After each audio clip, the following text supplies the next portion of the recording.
A.V. Perkins of A.V. Does What should really think about changing her name to What Doesn't A.V. Do. The woman teaches craft workshops, created a hip-hop trivia game, cooks, and did I mention that she won her episode of Flea Market Flip? You know, obviously, I liked her from the start. With a last name like Perkins, I mean, really, what's not to like? A.V. lives by the motto, life is better when you do it yourself. Guys, this is Jennifer Perkins, and this is the Creative Queso Podcast, where every week I chat with a different guest all about the business of being creative and the creativity behind running a business. I first started following A.V. Perkins on her Instagram feed, A.V. Does What. There was embroidery, calligraphy, glass etching, and wood burning.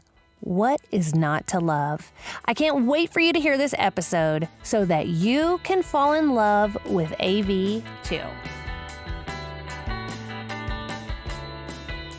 All right, A.V., thank you for being here with me on Creative Queso. Thank you so much for having me. What does A.V. stand for? I was thinking about that. Okay. My first name is Amber. Okay.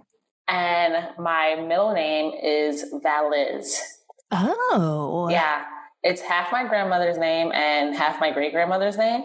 And it's funny because I worked in the industry for a long time, like I was telling you previously, and everyone thought it was like audio-visual. Like they thought I was being like kitschy about it. Like, yeah, it's audio-visual. It's like, no, it's really Amber. I'm sorry. Well, I was thinking about it. I was like, does she just go by A.V.? And I was cyber stalking you. And I was like, no, that's what it says everywhere. That's what everybody's calling her. So there's a funny story with that. Give it to me. Yeah. How A.V. became A.V. Well, ironically, my middle name means suitcase, and a variation of it means suitcase in French and in Turkish. Oh. But that's not the funny part.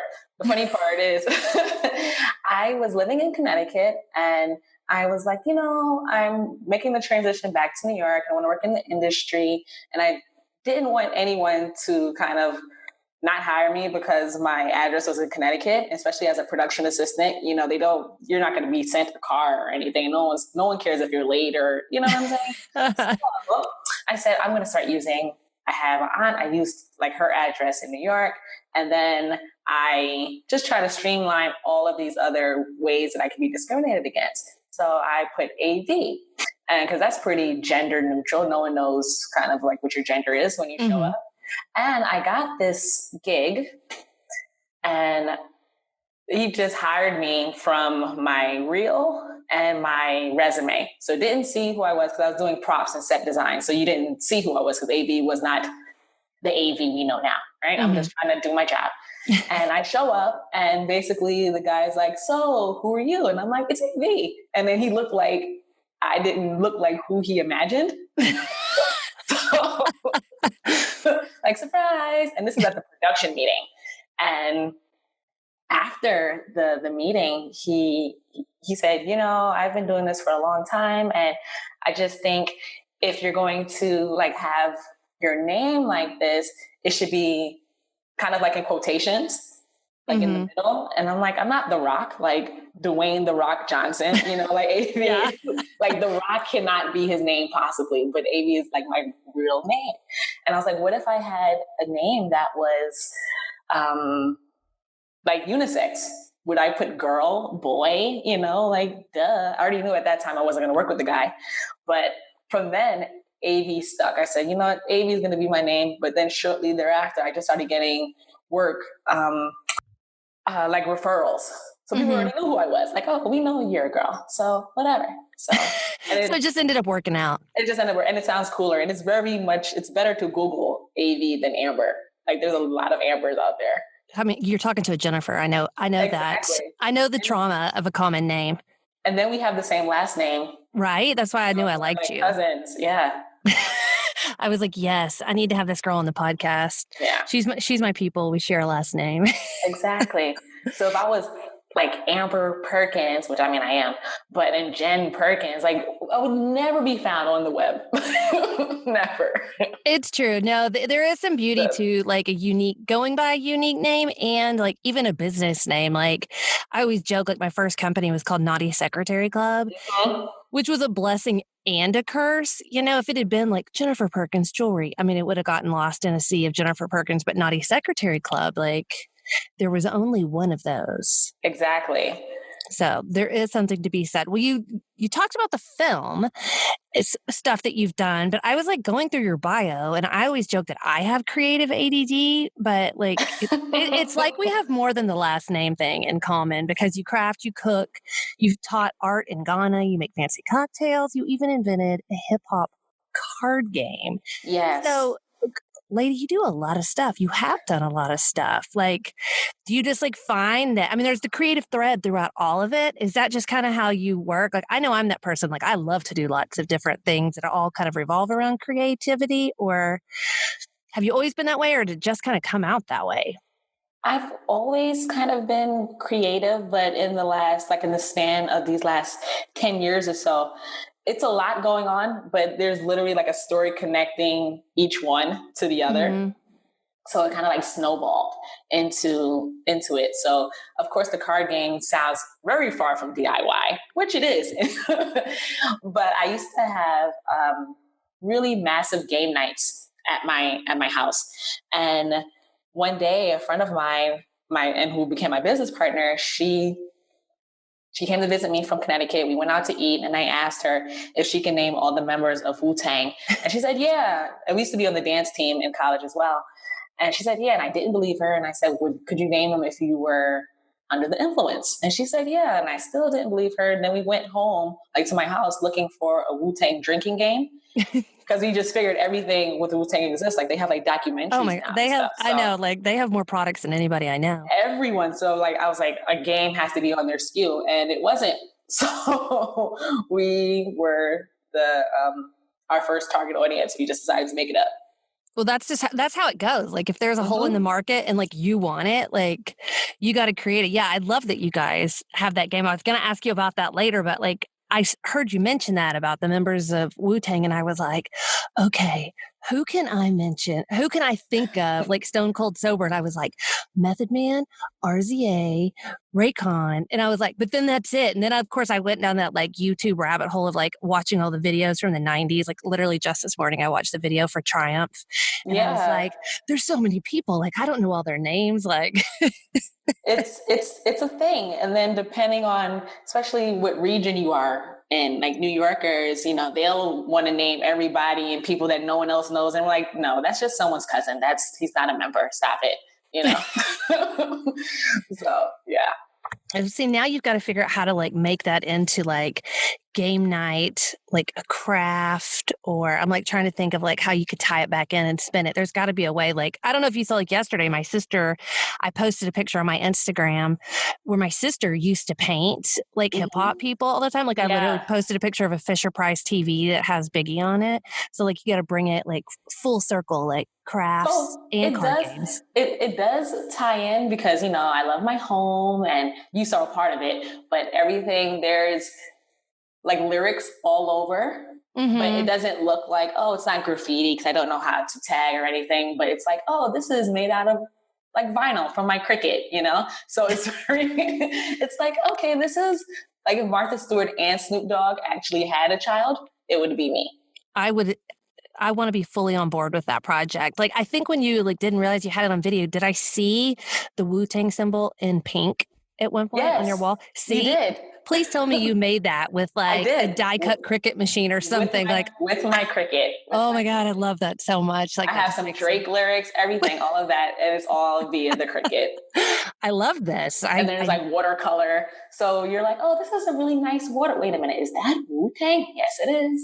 Oh, I love it. That's the kind of stuff like that kind of like irony. Like it makes me very, very happy. Like I enjoy that. So, well, good. Well, now I love you even more than I did before. So there's that. So you did the film stuff, and then we talked about the what is your card name called? Let's get down here. University of Dope. But the Yes. other thing that I thought was kind of fun that popped up was that you parlayed those skills from film and you were on Flea Market Flip and you won on top of that. Yes, I did. Has that episode already aired? Like, it has aired. It aired in December. ooh, that's exciting. Do you get like a prize? Like, You do. You get a cash prize, $5,000. Ooh. Which is rent in New York. But it was a great experience. For your big apartment, I just got to tour. Yeah, I'm sure. Yeah. Like that was like 1 month there. Yeah, that's a fun show. I used to watch it all the time with my daughter. How was that experience? Did you like being like on TV? You're so good on camera, like watching your YouTube channel. I could see you gravitating that way with more like hosting and TV stuff. Like, did you enjoy the experience? I did, and that's the plan. Like the plan is to go in that trajectory of hosting, TV stuff, have my own show. I just had like a daydream not too long ago that I was crafting with Wendy Williams. And I just went into a complete like Zach Morris dream mode. And I was like, this is great. This is great. I want to do this. So I'm putting that out there, manifesting. I was going to say, go woo-woo with it because that's what they all say. The more you think about it, and put it out there in the universe. And then you told me you were meeting with the Crafty Lumberjacks. Like, so those guys, they have the HGTV. Crazy, like how I even met, like talk about manifesting.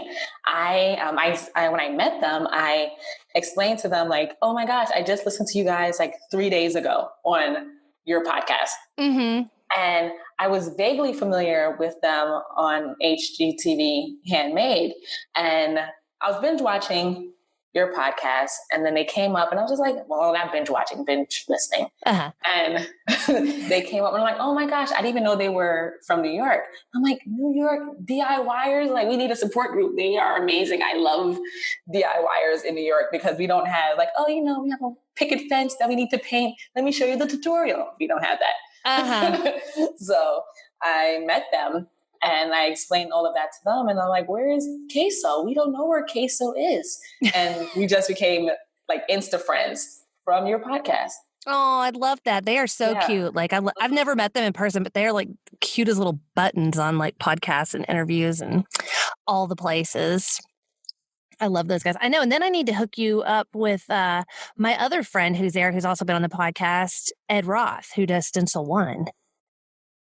I have one of his books. Oh, do you? Yeah, he's there too. And he does have, I need to look it up, but he has a lead on a good queso spot there in New York. So I will look it up and you can go. I know Dennis and Andrew can't go because it's not vegan, but they can watch. Exactly. They can bring their little to-go cashew queso and then they can watch. Yeah. Well, good. I feel like you guys can make some magical thing happen because I really do think you're good on camera and I think you would be just delightful on one of those kind of things. Do you think in your mind, are you headed towards like, do you want to do TV or do you see it more as a digital platform? Because I ask, I work for DIY and HGTV and have hosted for them before, but DIY Network is closing down. Yeah. Sad face. Yeah. And I don't know, and I don't know how much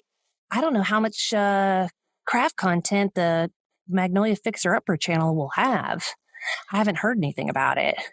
You know what? I think and then this is just my media experience looking at the trends, I think it's going to blend after a while. Like you're not going to know the difference between TV and digital content because we're going to watch everything on our TVs anyway. And cable is slowly just becoming a bunch of streaming services because everyone's kind of like pulling out of Netflix and starting their own services, which is basically cable 2.0.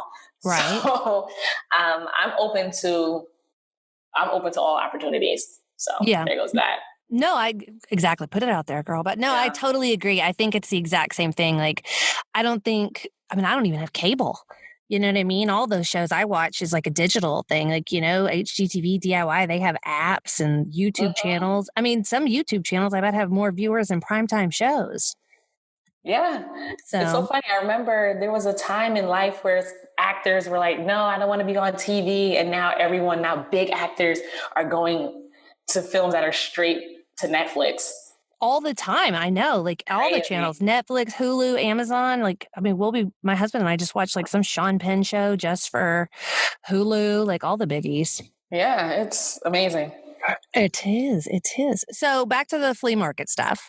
Yes. So if you had to pick one, I know that you are a big revamper. You love the furniture flips, right? That's kind of one of your My one of your things, yeah. faves. Yeah, no, I love that too.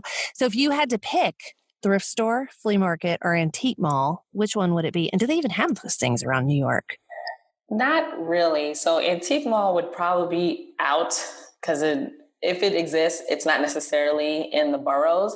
Mhm. And if it's in the boroughs, it is out of the flea market price range. Right. It's like you buy it and you leave it as is, like you don't touch it at all. But if I'm choosing between flea market and what was the second? The thrift store. Do y'all have thrift stores? Yeah, we have thrift stores, but ironically, once again, unless you're going to like Salvation Army, a lot of the thrift stores that are marketed as thrift stores tend to be more expensive than you anticipate.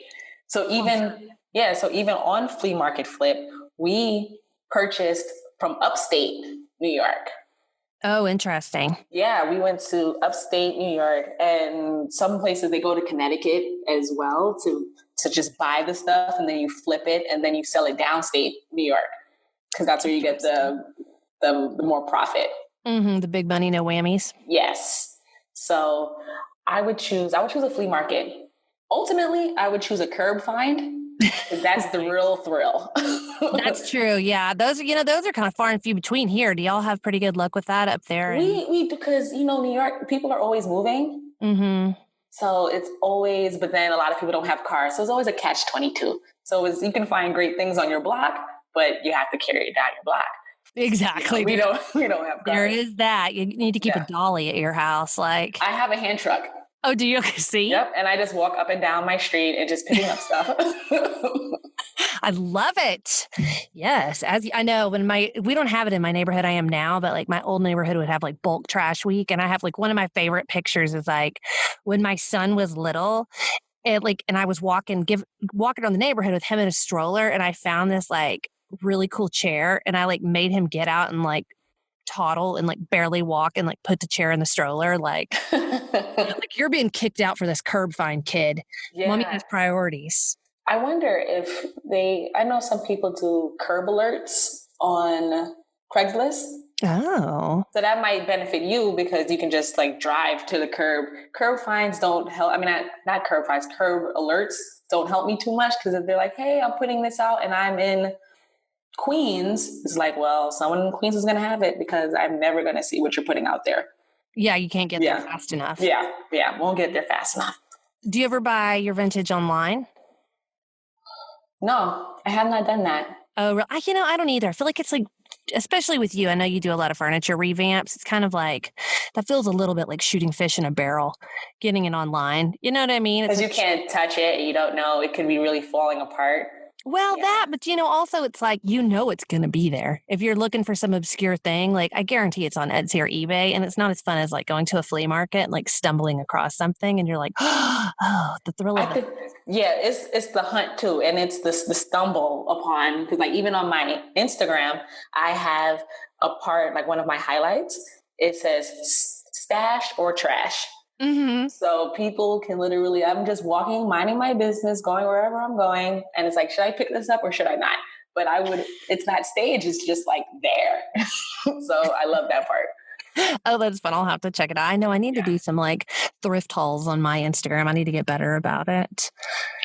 So, I saw on your website as well that you talked a lot about your dad and how he was a big influence, and that when he passed away, that kind of started one of the big kind of movements for you. I lost my mom last year, and she was also like my crafty wind beneath my wings and my flea market shopping partner in crime. Was your dad a big like DIYer or flea market or revamper kind of guy? Not a flea market kind of guy, but he was literally a kind of guy that built like anything with his hands. Mm-hmm. So I remember one time as a child, he was really into like National Geographic.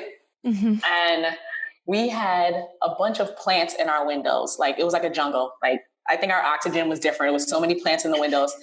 And he put speakers in the windows, but we needed to water the plants. and he literally like made like a case for it, almost like a waterproof case. I feel like it was like the first GoPro case now in hindsight. I love it. I don't know what it was, maybe plexiglass. It was something, but I just remember that we could still, and then he put it in the plants. So, you know, when the lions are, you know, doing their lion thing, and you can literally hear the speaker kind of like rustling in the trees that are in our window. Mm-hmm. So yeah, like he was one of those guys. He was very innovative and inventive with what he was doing to get it done. Yeah. So it's hereditary. Yeah.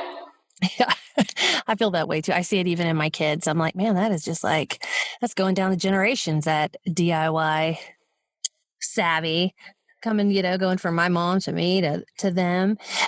So since we're kind of going deep, you mentioned being really passionate about DIY as a broader concept. Can you kind of expand on what you meant by that? My tagline is life is better when you do it yourself. And you know, it incorporates DIY, but think of it as your life. Like you should do your life yourself. Sometimes, especially we're in the information age, you have so much information at your disposal, and people get kind of like paralysis. They don't make a next move because there's how to make a next move. Like you can Google how to make a next move. It's true. And that doesn't necessarily help you. So you should do things yourself. And I think when you make your decisions kind of like independently, it's easier for you to take accountability for those decisions that you make. So if you make a bad decision, you know, it's easier to learn from it. At least that's my perspective. Because if you just say, hey, I'm going to just follow this other person and do it, and then your life goes terribly because of it, you're going to just spend the rest of your time blaming someone else. And that doesn't serve you in the end. So when you say life is better when you do it yourself, you don't necessarily mean like you're talking like way big picture. You're not talking about like changing the oil in your car yourself. It's both. Yeah. It's both. So it's like if you want to just look at it like, hey, life is better when you do it yourself. Learn how to tie a tie. That helps you. Mm-hmm. Or life is better when you do it yourself by signing up to go to therapy. That helps you too. Both can help you. So, or, you know, making a craft or thrifting or revamping or repurposing, all of those things can all help you. You just have to do it yourself. Just learn to do it yourself. Yeah, I was listening to your, I mentioned it earlier, when I was listening to you on the Craft Hangout podcast, one of the things I thought that was super interesting going back to you hosting and stuff is you were talking about like DIYing all your videos for your YouTube channel. You kind of had some really clever insight about all of that. You were talking about like the lights and... Oh, yeah. For those who are like, I want to start a channel, because I hear that often. Mm-hmm. I want to start a channel. I'm one of those people. I was furiously taking notes, like wax paper. Yeah, because the first thing people get caught up on is the expense that it takes to create a video. And it doesn't matter. Like, you just have to get started because you're going to get better. Because even I keep my first video up there just to keep myself humble, because it's terrible. It's terrible. I was like, what did I even record this on? Was this like a beta tape? I don't know what this was, but it was before I bought a DSLR, and I still have like an older model. And, you know, there's people who are doing more, but you have to just start, because if you go into debt, at least the first time, and you don't even know if you want to do it, then it's like unnecessary pressure on yourself. But we have technology now. You can record with your cell phone. You can take photos with your cell phone. Of course, as you get better at it, you can, you know, upgrade. But yeah, I suggest getting a tripod, a mini tripod. Start with your cell phone, and your natural light.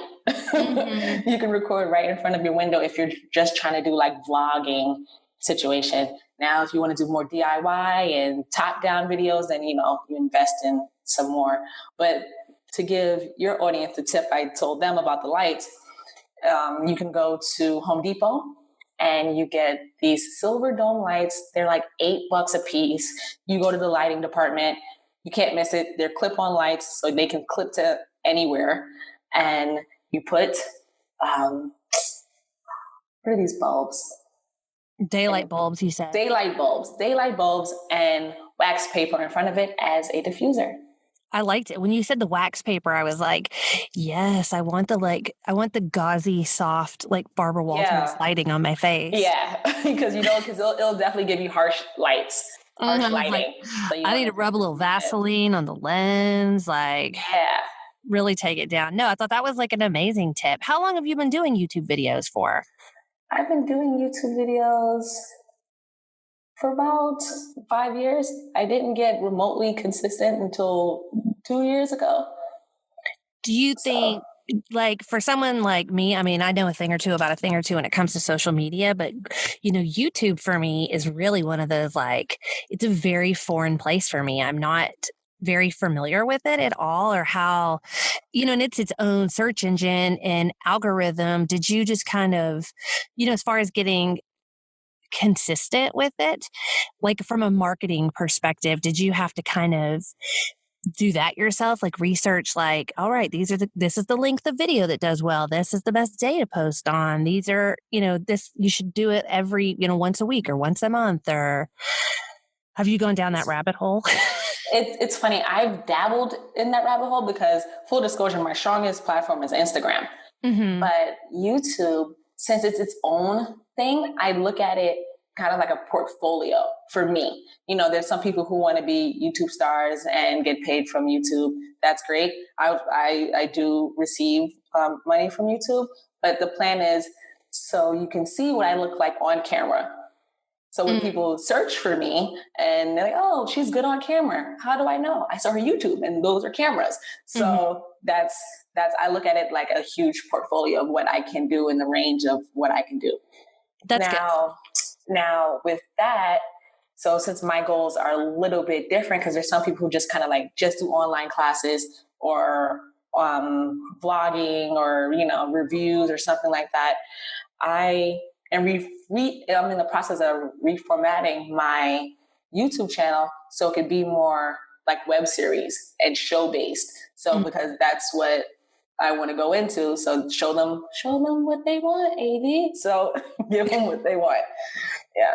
No, that's absolutely, like, I know so many people in this industry, and that's how they got it. That's how they got started. Like, even it's different, but I've even talked to a couple of people recently that, self-published books because they wanted it a certain way. And then once they self-published it, it did so well. Then like publishers came to them and got into like bidding wars over the book. You know what I mean? So just because if you wait for someone to come and produce that web series, you know what I mean? Who knows how long you're going to be waiting? But if you already show them what they don't even know they might want, then it's exactly. Like, and it's like, all we need now is some of your money. So exactly.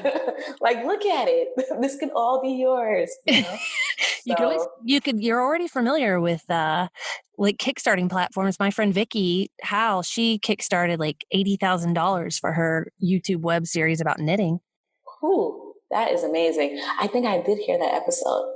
I follow her podcast as well, but yeah, she's got a good podcast. But yeah, she kickstarted that whole like series that she did for the exact same kind of reasons like you're talking about. Like she wanted it to be a certain way and look a certain way, and she just got up on that Kickstarter. There's so many little platforms like that, or Patreon. Yeah, definitely. And then me having it like a portfolio, how I utilize it, it did help move me in the rounds of the application process for Flea Market Flip. Oh yeah, I'm sure. Yeah. All TV is that way. I mean, when I first started TV, it was kind of pre-YouTube, but I mean, we had to send in little video clips, you know what I mean? And I'm sure anybody that, when those applications were going around to try out for making it, all of that goes down to like, do you have like video footage? And then they're going to want to Skype with you so they can see how you do on camera that way. And, yep. That's how it was for us as well. Yep. So if you've already got that out there, like save people that step. So, another thing I thought was interesting is we talked briefly about maybe the idea that being creative is hereditary. And I was talking to a photographer yesterday named Grace Chon, and she has a podcast called Creativity School. And we were talking about how like she thinks like everybody is born creative, but I was saying that like everybody could be born creative, but like the secret sauce, I think, is you need to be just as good at marketing and kind of putting yourself out there and letting it be known. And I definitely think you're one of those people just from like my brief observations of your career. Like I definitely already see that like secret sauce in you. Like some people I can see it. I'm just like, like you're gonna go places. Like I can tell, Yes. like you've got that sparkle, you know how to work the magic, like you're gonna do this. So what do you think about that? About like marketing being just as important as being creative? And when I say marketing, I mean like knowing how to use YouTube like you are, or utilize your platform on Instagram. In terms of just overall success. Yeah, overall success for Okay. people. Because, at the end of the day, like a lot of people that are listening to this podcast or, follow either one of us on social, like they want to be able to say, I'm a content creator for a living. Like that's what I do, or I'm an influencer. But I think a lot of it is not just only making amazing crafts. You have to also know how to get those projects in front of people.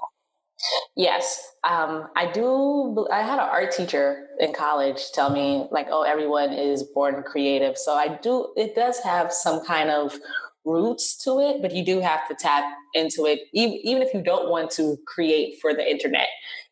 Just like those people who are like, I'm not creative, because I teach as well. And if I had $1 for every time someone told me I'm not creative, and then they're like a ringer in the class, like, wait a minute, you're absolutely creative. This is Picasso worthy. But in terms of marketing, I think you have to be willing to be fearless. Because I never took a business class. I never took a marketing class. I did film and art. Art was my minor. So this is all creative all the time, basically. And I just knew I never wanted to be a starving artist, because who wants to be hungry? Food is delicious. Right. So, I just use being fearless in my marketing strategy before I learned like some actual marketing things, like, the hashtags or whatever. But the first thing, if you're starting from zero, you need to be fearless. Telling you how to use hashtags and SEO and all this other stuff doesn't help if you're not willing to be fearless. Because there are people who I meet and they're like, oh, I'm a DIY blogger as well, or I'm a creator. And I was like, okay, what's your IG? And their IG is private. Ma'am, no, absolutely not. Yeah. Like, I'm following you because I met you in real life, but I'm not going to request to see your work. Exactly. What I mean? If I have to get permission to view your crafts, it's probably not going to happen. Exactly. So, but some people, they do that because of fear. They're scared because they might feel like they might be judged, or they say, oh, I have pictures of my kids up there, which I completely understand. Like I have nieces and nephews, but I don't post them for that reason, because I believe the privacy settings start in your head. Yeah. Or have two separate accounts. Or friends in real life. There's a lot of different options that you can utilize. So, but like I said, with marketing, you have to be fearless, to not be scared of expressing yourself, putting yourself out there, repeating yourself. Because sometimes, and even this happens to me as well, you think, oh, I might have said this enough. And it's like, whenever you say that in your head, do it 2 more times, because you didn't do it enough. That's a great rule of thumb. Yeah. Because people forget that, especially just the way the algorithm works. It's like, just because you said something or showed something on Facebook, Twitter, Instagram, Pinterest, all the places, like there's a ton of people in your feed that never saw it. So post it a bunch more times, and then all your people still aren't going to see it. And then if you feel like you're spamming people, then you can kind of like weed out the ones who are not interested in what you're doing. So for us, DIY and crafts is very specific. It's not, everyone is not interested in it, but the people who are interested, you need them to see, and you need them to be on board. And if that means clearing out some other folks, then so be it. Exactly. That's the way you DIY prune people. Weed them out. So do you have any favorite like Instagram feeds or books or podcasts that you like that are more marketing and business than they are, DIY? Okay. I try to listen to the podcast that they may talk about marketing, but it has like an influencer kind of feel to it. And I'm trying to think of one right now. There is, because I listen to all the crafty ones, and then I listen to those episodes specifically about marketing, like Dear Handmade Life. Yeah, that's always a good one. Yeah, there is the Influencer podcast. I think that is one. I can see the little blonde girl that hosts it. Is that the one? Yeah, no, I can't think of her name, but I know who you're talking about. And there's another one with another blonde, and it's escaping me right now. Jenna whatever from Gold Digger? Her? No, I have that in my Stitcher, but I haven't listened yet. I'm looking up the influencer one because now it's going to bother me. I'm like, what is that girl's name? It's something Solomon. Yes.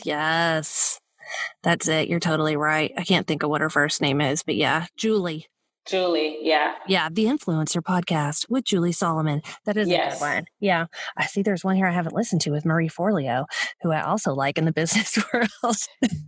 I like her too. Yeah. I know. I just bought tickets to her book tour today. I'm kind of excited. She's coming to Austin to do a talk. I think were you talking about this in another episode? I feel like I heard that. What about? No, I just bought the tickets well, not the tickets. I think you were talking about her. Oh yeah, might have. I was like, it was, in between watching Wu-Tang videos. I was like buying Forleo tickets. Because that's how my mind works. Went down that rabbit hole. No, I might have. No, I do. I like her. I mean, since she's in your neck of the woods, I'm sure she's going to be doing a book tour thing there too. And then I listen to Pat Flynn. Oh yeah, Pat Flynn's great. He has a lot of good content on video and podcasting and all the things. What are you looking through your phone now, looking through the apps? No, I'm not. I'm just kind of in my head thinking, kind of scrolling in my mind. And I didn't want to accidentally move my computer because I don't want to end this podcast. So literally, I'm just drawing from memory right now. I'm using my X-Men powers. I know. I can always just see I can see the logo but sometimes I'm just I can't really remember what their names are, and you can always send me a list too and I'll put it in the show notes if you've got a few favorites. I'm also big on, let's say Marie Forleo, searching for her name and listening to podcasts that she's been on. I usually tend to go down, I'm not totally dedicated to any one podcast. There might just be someone who I think always has great information, and I'll listen to all the interviews, all the podcasts they've done. Oh, another one I listen to is called the Maddie James podcast. I listen to her. Maddie, Maddie? Ttie. Okay. What kind of stuff does she do? She does a lot of influencer marketing and reaching out to brands, especially those who want to work with brands and putting yourself out there. She's a style blogger, but she also does that as well. Oh, is it is it Maddiology, the podcast? It is Maddiology, but she renamed it. But if you were listening to that, all of that would pull up. Oh, okay. I'm looking, and that brings me to another question. I saw on your website that you seem a little hesitant about using the word influencer. Tell me everything. Okay. So you feel icky. I mean, I sometimes am too with that word, but I'm curious. It's weird because, I think when people think of influencer, they really go straight to the style, the fashion ones and the beauty ones.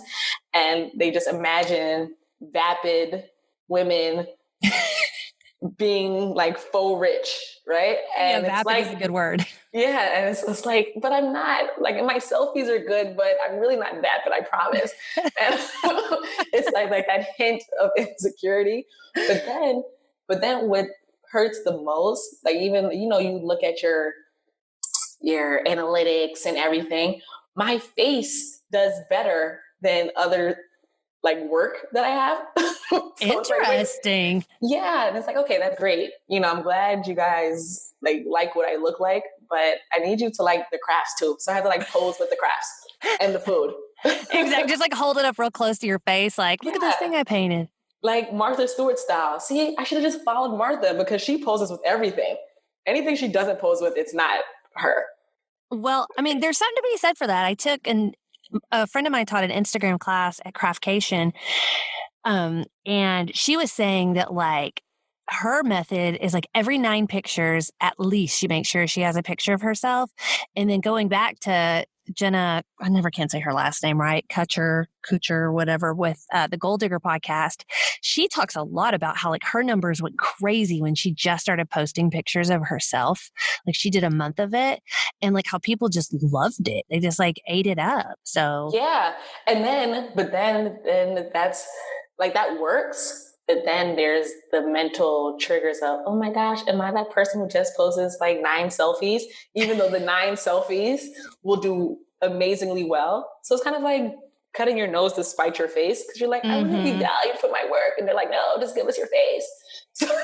I know, but you So, are, yeah. at some point, like you are a personality, and you know what I mean? And like it is like you and your cuteness and your look and your videos that are selling that craft project. You know what I mean? It's the same, it's that way for all of us that are in that industry. And I know I get weird about it too. Yeah. Like I don't post my face near as much as I should. I'm just like, oh, And then that's where I had that, that moment where I was like, I have to get over it. And then that's when I started to embrace the word influencer. Because it's like, you know what, baby? You know you're not vapid. Okay? You look yourself in the mirror like, you read books. You're not vapid at all. And you you know are what a else? solid person. Like you're Exactly. My mom loves me. I'm good. All right. Send, press enter. And then, you exactly. just kind of like get over it. I was actually listening to, and another podcast that helped me get over that whole influencer thing. Oh my gosh. Andy J. Pizza. Oh, I love that guy. Yeah. I was listening to him and he was describing, kind of like the artists who don't want to get into social media. And they're just like, I'm an artist, and it was more so kind of like towards the starving artists, which we Mm-hmm. already agree we don't want to be. Exactly. Yeah, and he was just kind of like talking through it, why it's holding you back. And I was like, that was me at one point, especially when I was still doing behind the scenes in film. It was like, I'm an artist, with tis Mm-hmm. at the end. And, you get warmer and warmer and warmer to it. And then here you are. I am an influencer now. Exactly. Well, and Jen Sincero talks a lot about that too in her like You're a Badass series, and You're a Badass at Making Money, about Mm-hmm. just like just getting over it. I think I know the exact like Andy J. Pizza episode. Did it involve a lot of discussion of red Solo cups? Um, There was one where you kept going on and on about like cool kids like want to drink from a red Solo cup. You know how he loves to use these like analogies that are like I feel like it so in was, left field. and then there was like the aha moment at the end. Just like, wow, like I got it. Yeah, I think that Exactly. was the Yeah. episode. Yeah, it's funny. I come from a background of like before I got into DIY stuff, I ran a record label and I used to write, like have a zine, but I used to write for other magazines and like interview bands and do record reviews. But one of the things is, I would encounter it with bands all the time where it's like, we're so cool. Like, we don't need to promote this record. We don't need to talk about it. We don't need to do anything. Like, this record is so amazing. It will sell itself. And it's like, you just go ahead and sit back and watch the dust bunnies roll in because you know what I mean? If you think that's how like the Rolling Stones or, any of those people did it, then you're totally wrong. Like if you're not out there shouting it from the rooftops, then nobody's ever going to know about your band or your video or your new project on your blog or Exactly. your And podcast. something else that helped me realize, kind of reflecting back on certain things. My previous career, like, because you live in New York, so you have to have like 100 jobs. So before I started blogging, I was a brand ambassador for a bunch of different brands. So like there's events going on and you talk about a brand and they pay you and they would pay you pretty decently. But then I worked with really like high brands, like like Nestle. Like I did work for Nestle. They're like the marketing team for a good while. And if there's a multi-billion company that's paying people to promote for them, guess what? You need to promote all the time.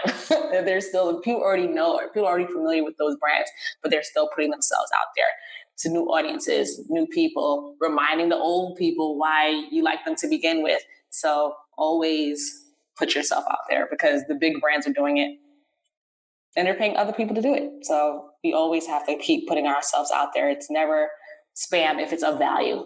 Exactly. No, that's a beautiful way to put it.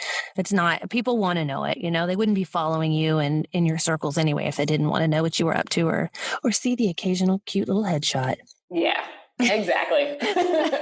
So just keep on telling yourself that. So now, another question before we start wrapping up, I was going to ask, are you full-time crafty? I mean, you were saying you reluctantly call yourself an influencer, but I know you work with some companies, but you seem to have like me, you have like a million things going on. You have ads on your blog, you're teaching all the time. Like you do a lot of stuff. Is this your full-time gig? Is AV Perkins the person, the creator? Yes, as AV Perkins, the person for sure. And a lot of it's all kind of creative.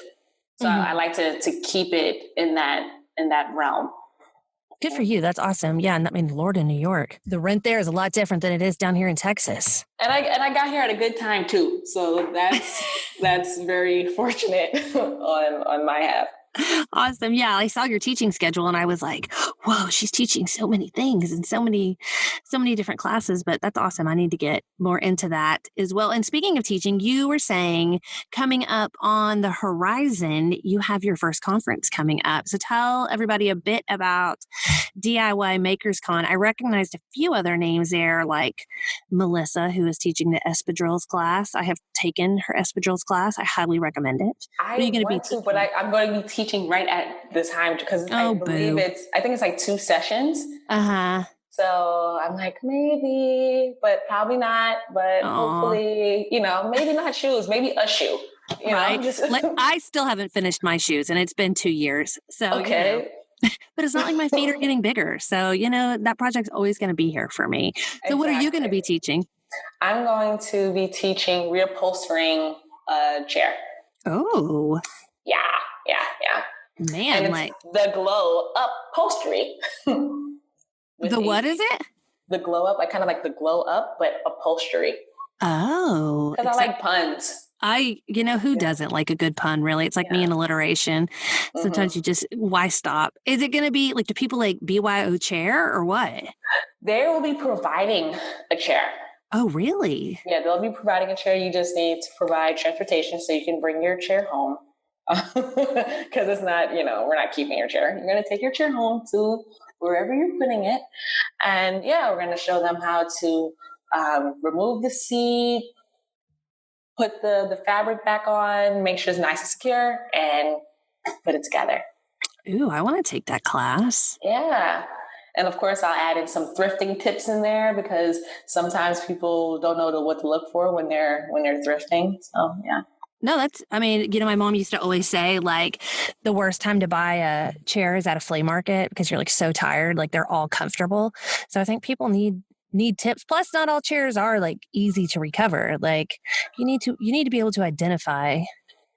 Exactly. And what's worth it and what's not and what just needs a little TLC. And I think the most important part is cleaning things that you get from a flea market because no one wants bed bugs.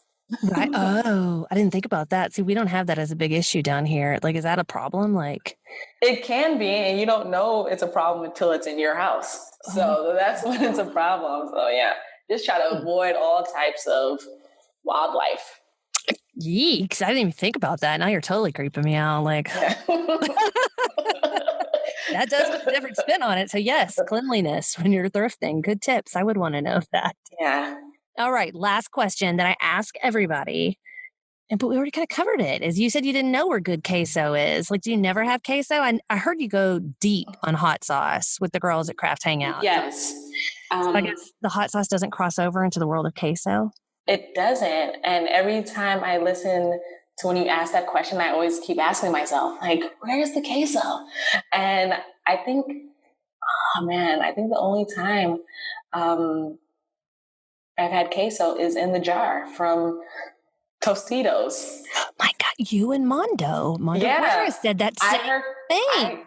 And I heard his episode as well. And I was like, oh my gosh, because we're in New York. There should be like a queso conference for us and you should host it.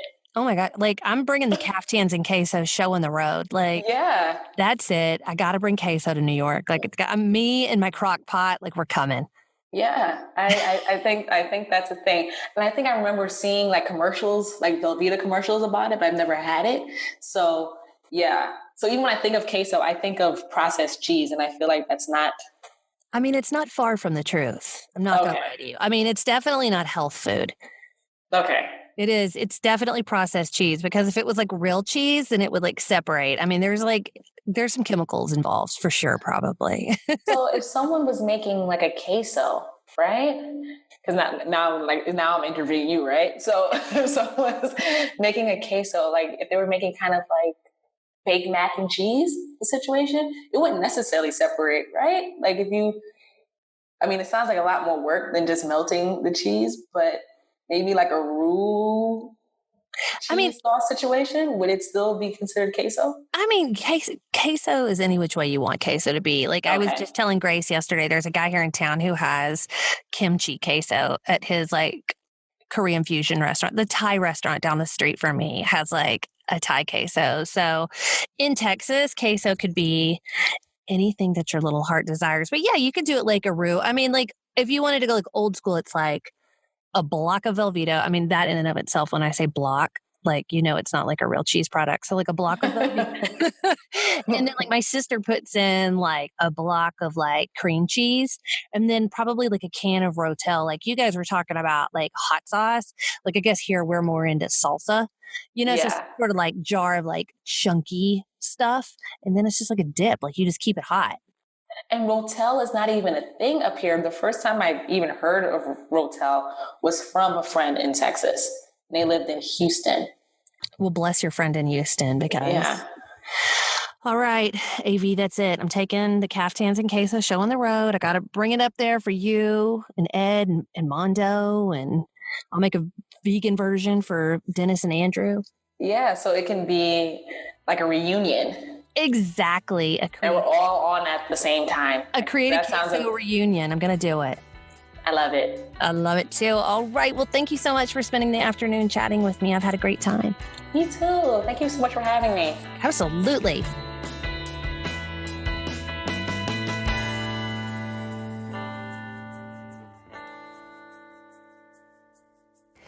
I thought I had creative ADD, but we may have more in common than just our last names.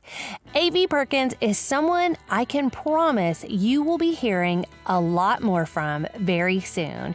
Oh, and if you're in New York and you know where to get good queso, please reach out to my friends and help them do it for me. Be sure to follow AV on Instagram at avdoeswhat. Go to her website, avdoeswhat.com, where you can sign up for her newsletter and find out all about all those cool classes that she teaches. And don't forget to subscribe to her YouTube channel, also AV Does What, where you can learn to make DIY body glitter, watermelon margaritas, and follow along on her travel adventures.